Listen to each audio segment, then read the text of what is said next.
هل تريد أن تبيع أو تشتري منزل، سيارة، هواتف نقالة، أجهزة كهربائية، أي شيء مجانا؟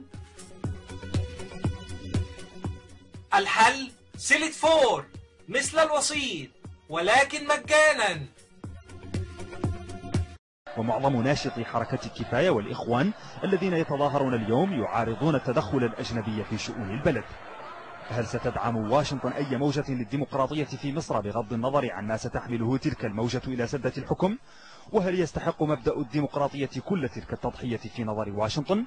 هذه المفارقة النابعة من دعوة واشنطن لإصلاحات قد لا يسهل التحكم في طبيعتها ومداها في أنظمة هي تدعمها أصلا تصلح طبعا للنقاش بين البلدين في أنظمة هي تدعمها أصلا تصلح طبعا للنقاش بين البلدين في أنظمة هي تدعمها أصلا تصلح طبعا للنقاش بين البلدين، وتستطيع الحكومة المصرية أن تكسب فيها بعض النقاط، لكن ليس من الأكيد أنها ستجد ما يبدد بالكامل مخاوفها إزاء الموقف الأمريكي الذي تحركه المصالح.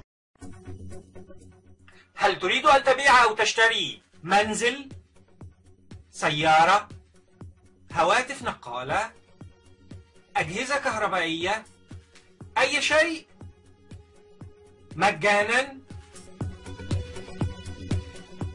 الحل سيلت فور مثل الوسيط ولكن مجانا.